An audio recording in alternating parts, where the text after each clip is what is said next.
De acordo com o Relatório Mundial da Felicidade, publicada pela Rede das Soluções para o Desenvolvimento Sustentável da ONU, a felicidade tem diminuído no mundo todo. Aumentou também a desigualdade de felicidade dentro dos países.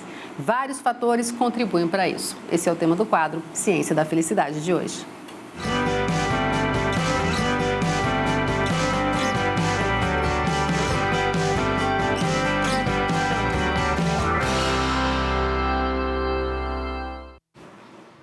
Lucas Penteado, o que é que está acontecendo com a felicidade do mundo? A gente não sabe o que está acontecendo, mas a gente tem alguns pareceres, né, das próprias pesquisas da ONU que nos revelam que ou as pessoas elas estão mais à vontade para falar das suas infelicidades, ou realmente as pessoas não estão conseguindo encontrar esse sentimento. Elas estão deixando esse sentimento existir em menos áreas da sua vida.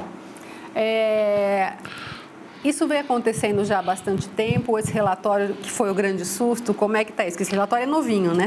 Mas desde 2012, desde os primeiros relatórios, a gente vê que isso vem acontecendo. A pontuação vem diminuindo, mas houve um susto no último ano, né? Enquanto nos outros anos descia em torno de 84, 112 pontos, esse ano foi mais de 300 pontos. Então, quando a gente começou a notar que dentro das áreas que eram pesquisadas, a pontuação começou a cair muito, a gente começou a perceber que as pessoas elas estão mais infelizes nessas 7 áreas. Uma das áreas principais que foi apontada como uma área que as pessoas estão cada vez mais infelizes é a relação de liberdade de fazer escolhas. Então a gente vê que as pessoas estão cada vez mais tendo que trabalhar por um motivo que as leve para o trabalho do que por uma missão, do que por um senso de missão, um significado da vida, né? E isso também reflete na nossa sociedade. A gente consegue enxergar isso nas propagandas, a gente consegue enxergar isso em como está sendo vendida a ideia do trabalho hoje em dia.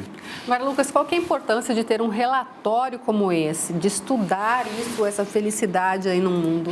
Esse relatório, ele é fundamental para que a gente compreenda como que as pessoas elas são felizes em pontos específicos. Então, existe dentro desse relatório liberdade de fazer escolhas, existe a divisão da renda per capita no país para demonstrar que a realidade social é algo que realmente afeta isso, existe o lado da generosidade que é medida, existe todo esse processo para que a gente entenda como é o convívio social das pessoas. Porque o ponto fundamental desse relatório e que faz os países estarem no topo, os países do topo, eles têm um convívio social muito importante, um convívio social que gera essa felicidade, e felicidade está muito ligado com segurança. Então, quando nós vemos países felizes, nós conseguimos ligar os países felizes a ideias políticas de relevância, por exemplo, segurança no país, saúde, educação e outras coisas mais. Você acredita que o advento da tecnologia tem contribuído aí para essa infelicidade? Sim, porque se a gente tem um ponto principal,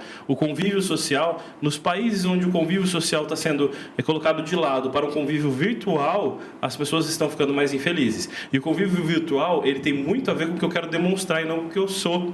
Então, o convívio virtual, muitas vezes a pessoa ela quer entrar numa forma, ela quer passar a ideia de que ela está daquele jeito, sendo que, na verdade, não é bem aquilo que ela está vivendo, né? As dificuldades não são demonstradas apenas as felicidades, apenas as alegrias daqueles momentos, né? As euforias que eu vivo, as festas que eu faço, mas eu não demonstro realmente como eu estou. Por isso é tão difícil de detectar a tristeza das pessoas hoje.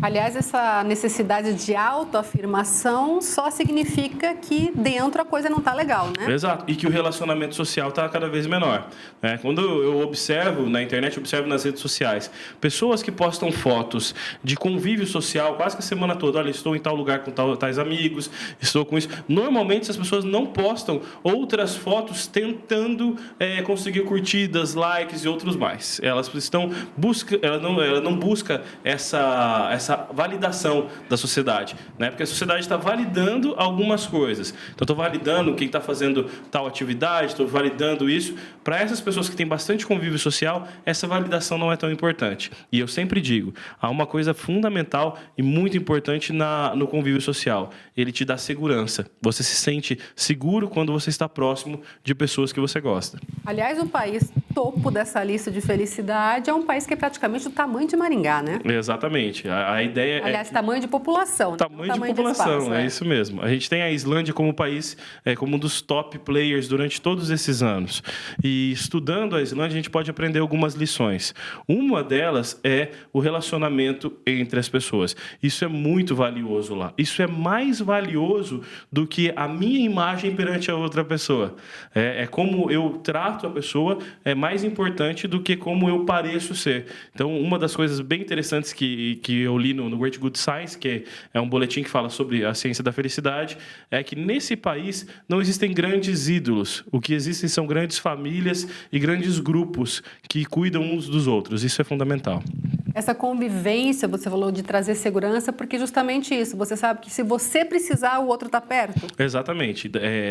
Tem duas esferas. A primeira é que eu posso contar com pessoas para me ajudar, para me auxiliar. E a segunda esfera é como eu tenho um país muito pequeno, eu tenho uma segurança muito grande em relação a esse país. Não existe exército, por exemplo. Então, se não existe exército, não existe uma eminência de uma guerra ou de algo que possa ser colocado como impedimento para a felicidade. Uma das coisas que fez o Brasil cair no ranking é falar de ódio. Eu falo para as pessoas, existe uma das 7 medidas, chama distopia. É a capacidade que eu tenho de viver feliz e pensar que a minha vida vai melhorar. Isso acontece muito quando a gente fala de coisas boas, fala de amor, fala de carinho pelos seres humanos, fala de convívio. Como a gente tem um país vivendo uma dinâmica de falar mais de ódio, a gente tem camiseta vendendo no mercado escrito ranço. A gente tem isso no nosso país hoje. Então, quanto mais a gente fala de coisas ruins, mais a infelicidade toma conta. E é mais difícil reverter isso, né? Então, se eu tenho o ranço das pessoas, eu não vou ter um bom convívio. O bom convívio começa com a inteligência emocional. Eu sabendo que eu posso gostar de algo que aquela pessoa tem, mesmo eu tendo visto apenas o lado ruim até o momento.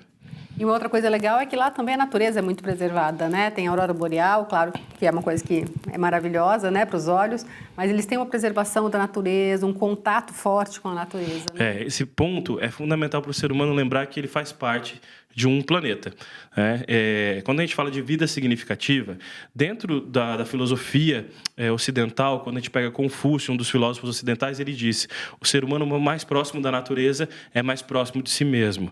Se ele é mais próximo de entender como funciona um sistema natural, ele está mais próximo de si mesmo. Quanto mais distante a gente está disso, mais a gente quer parecer com as aparências que nos colocam no dia a dia.